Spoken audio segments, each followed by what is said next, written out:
সাধু সাধু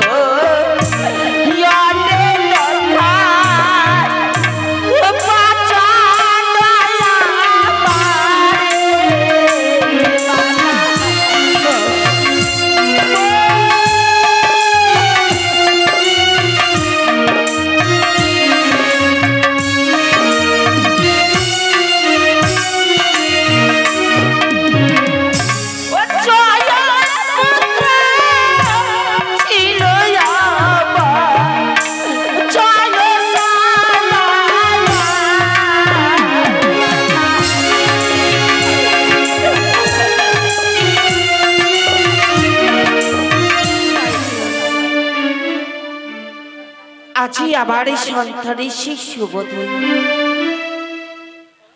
আজি আমার সন্তানের সেই উচারি নগরে যাবে। এখনই এসে আমাকে বলবে মাগো আমায় বিদায় করো মা। আমি সেই উচারি নগরে আমি বিয়ে করার জন্যই আমি যাব। হে ঠাকুর, আজি আমি সেই সন্তানকে আমি কি করে বিদায় করিব? আজ যেন আমার সেই ছয়টি সন্তানের কথাই আমার মনে পড়ে। আজি আমি এইভাবে আমার 6টি সন্তানকে আমি বিদায় করেছিলাম। আমার 6টি সন্তানই আমাকে বলেছিল মাগো তোমার চরণে আমি প্রণাম দিয়ে যাই মা, আমার যেন ফিরে আসে আমি প্রণাম জানাতে পারি। কিন্তু আমার 6টি সন্তানে পারে নাই আমার চরণে আর প্রণাম দিতে, জনমের মধ্যে চলে গেছে। এই সন্তানকে আমি কি করে বিদায় করব?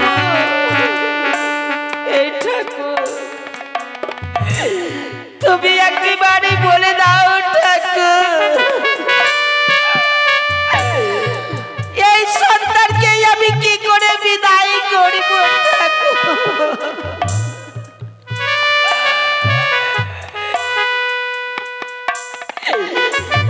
এখনই আসবে, আমি কিছুক্ষণের জন্যই আমি অপেক্ষা করি না কেন? আমার সন্তানে এখনই এসে আমাকে বলবে মাগো আমায় বিদায় করো মা, আমায় বিদায় করো।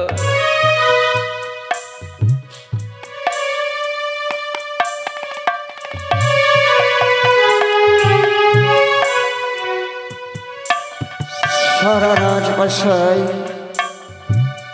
তন্ডা তন্ডা করে মায়ের সন্ধান করেছি, কিন্তু এই রাজবাসা পরিত্যাগ করে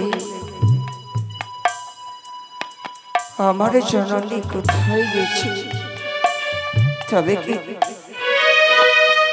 আমার কপালে হবে না? চেয়েছিলাম সেই চরণের আশীর্বাদ নয়, আজকে যাব আমি বিবাহ করতে উজানি নগরে। না যাই যাই মায়ের পক্ষে দিকে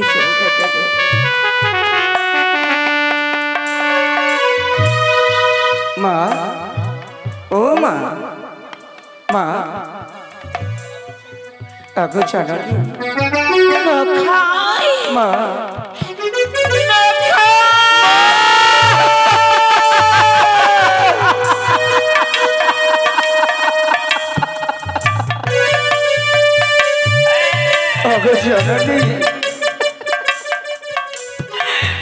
সারাটি রাজবাসায় তন্ন তন্ন করে আমি খুঁজেছি,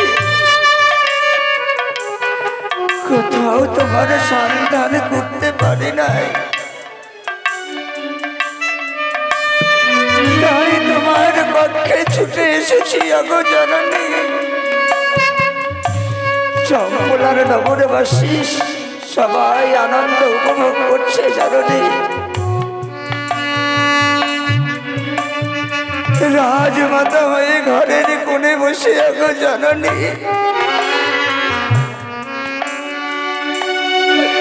চোখের জল ফেলে যাচ্ছে মাটিতে আগো জননী তাকে হচ্ছে আমার শুভ করি নয়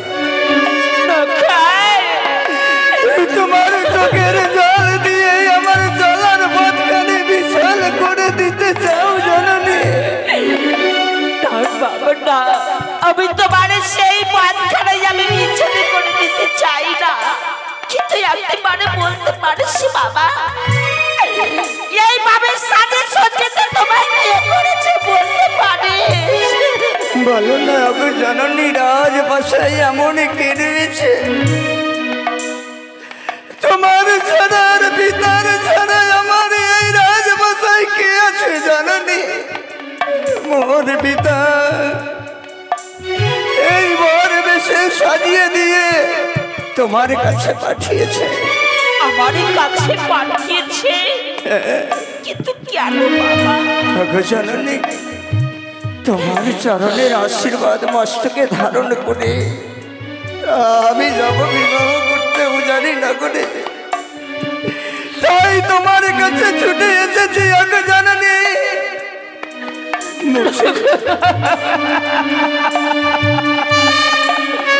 মুছে ভালো তোমার ওই চোখের জল আমায় তুমি হাসি মুখে বিদায় করো জননী আমায় বিদায় করো আমি কি করে যাবে তোকে বিদায় দেবো বাবা আমার বিদায় কাহার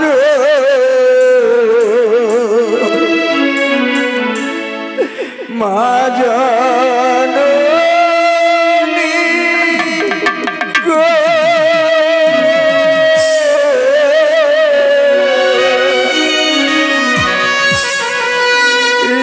আমায় বিদায় করো মা জননী গো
হাজি আমার কাছ থেকে বিদায় নিয়ে যেতে চাইছিস বাবা না বাবা না আমার এই কথা একটি বাড়ি রাখে বাবা তোমার কথা অবাধ্য কি কোনোদিন আমি পেয়েছি हो बाजा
আজে মা চরণের মায়া বহুতা পরিত্যাগ করে বিদায় নিয়ে চলে যেতে চাইছে সে বাবা।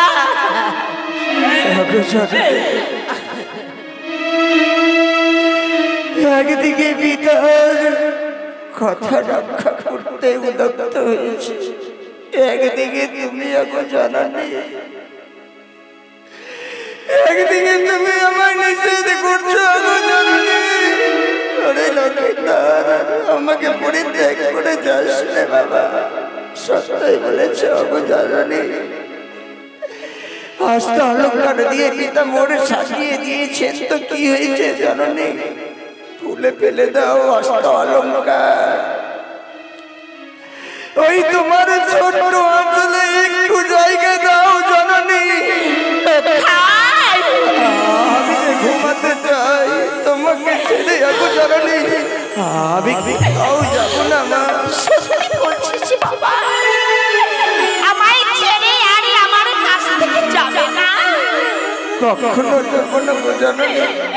তবে আই বাবা, আমি যেইভাবে আমি করে করে আমি তোমায় খুব পাইয়েছিলাম, সেইভাবে আমি তোমায় সেই খুব পাইয়ে দেবো। তাই করো জানানি, তাই করো।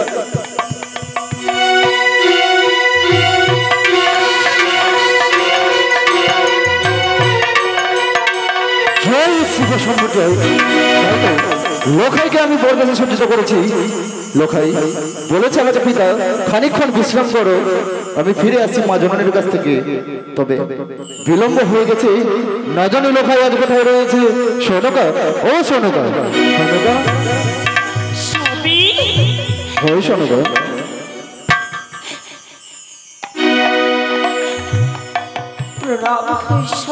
চির সুখী হও সোনকা। বলি সোনকা, আজ যে লোখাই এসেছে তোমার নিকটে, তবে তুমি তাকে বিদায় দাওনি কেন? আমি কি করি আমি এই সন্তানকে আমি বিদায় করব তুমি বলতে পারো? তোমার কি জানা নাই সোনকা, আজ আমাদের একমাত্র সন্তান লোখাইয়ের শুভ পরিণয়, আজ তুমি বিদায় দেবে মানে? তুমি না আমার কাছ থেকে আমার 6টি সন্তানকে নিয়ে গিয়েছিলে, এইভাবে আমায় কথা দিয়েছিলে তোমার সন্তানকে আমি তোমার কাছে আমি ফিরিয়ে দেব, কিন্তু পেরেছে কি আমার 6টি সন্তানকে ফিরিয়ে দিতে পারো না। তাহলে বলে স্বামী এই সন্তানকে আমি কি করে বিদায় করব? তুমি বিদায় করবে না সোনকা? ঝড়ে সোনকা, উজানি নগরে অপেক্ষাকৃত হয়েছে বেহুলা সুন্দরী। সময় মতো আমি যদি লোখাইকে নিয়ে উজানি নগরে না পৌঁছাই, তাহলে যে বেহুলা সুন্দরী হবে লগ্ন ভ্রষ্ট।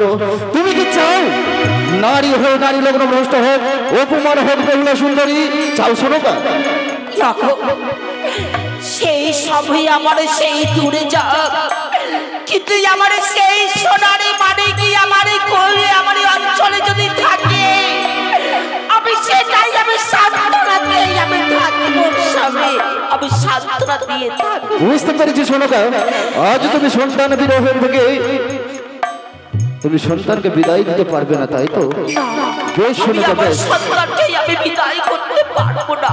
নাই বা দিলে তুমি তোমার সন্তানকে বিদায়, তবে উজানি নগরে যাবো আমি একা যাব, সেখানে সকলের কাছে হাত জোর করে বলবো আমি তো কথা দিয়ে কথা রাখতে পারিনি। তবে সোনকা, আমি ফিরে আসবো ঠিক, তবে তুমি আমায় জীবিত রূপে দেখতে পাবে না, দেখবে আমার মেয়ের রূপে। তোমার স্বামী এই কথাই উচ্চারণে তুমি কারণের স্বামী সেই অঙ্গলের কথা, সেই অঙ্গলের কথা যে আমি সইতে পারি না স্বামী। তাহলে তুমি লোখাইকে বিদায় দেবে?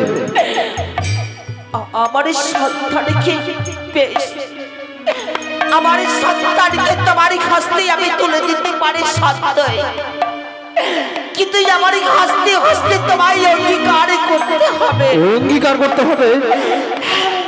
বেশ, বলো সোনকা, কি অঙ্গীকার করতে হবে? স্বামী, আমি যাহা বলিব নিশ্চয়ই তুমি আমার কথা পালন করিবে। অবশ্যই পালন করব।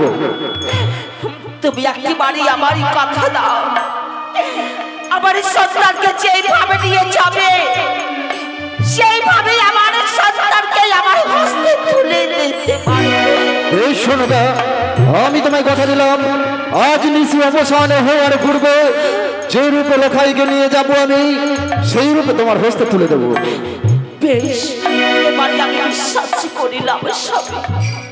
বেশ, লোখাই মা, তুলে দাও সোনকা লোখাইকে আমার হস্তে। পারিলাম না, আমি তোমাকে ছোট আঁচলে লুকিয়ে রাখবো বাবা। অবশেষে তোমার পিতার হস্তে সবাই তুলে দিতে হবে। তাই করে যাবে। এলাও সবই আমার সেই সন্তানকে তোমার হস্তে আমি তুলে দিলাম। আমার সন্তানকে যেভাবে আমি দিলাম সেইভাবে তুমি ছাড়ো আমার হস্তে তুলে দিতে পারো। তুমি নিশ্চিন্তে থাকো সোনকা, লোখাই শুধু তোমার সন্তান নয়, আমার একমাত্র অবলম্বন। আমি লোখাইকে আগলে রাখবো।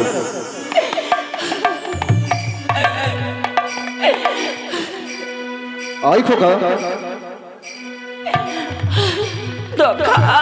মা, পিতা,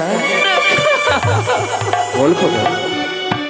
একটিবার সেই জননীর চরণে প্রণাম করতে ইচ্ছে করে বাবা। যা খোকা যা। মাগো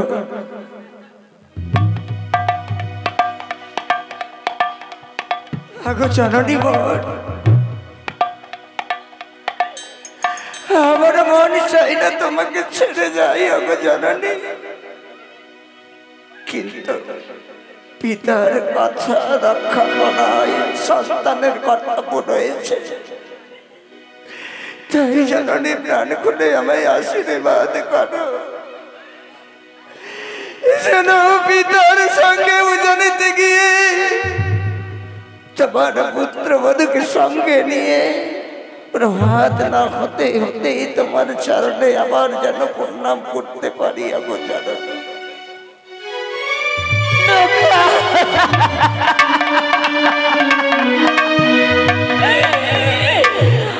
আমি তোমায় আশীর্বাদ করিলাম বাবা,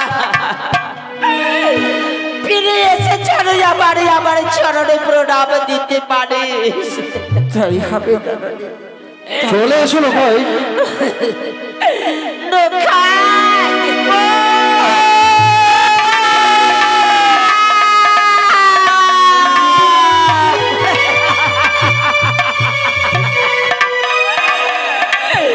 চলে গেল আমার এই সন্তান, আমার কাছ থেকে চলে গেল ঠাকুর। আমি পারলাম না এই ছোট্ট আঁচলে লুকিয়ে রাখতে। ঠাকুর তোমার কাছে আমার নিবেদন ঠাকুর, আমার সন্তানের চালে আমার কাছে ফিরে আসে ঠাকুর।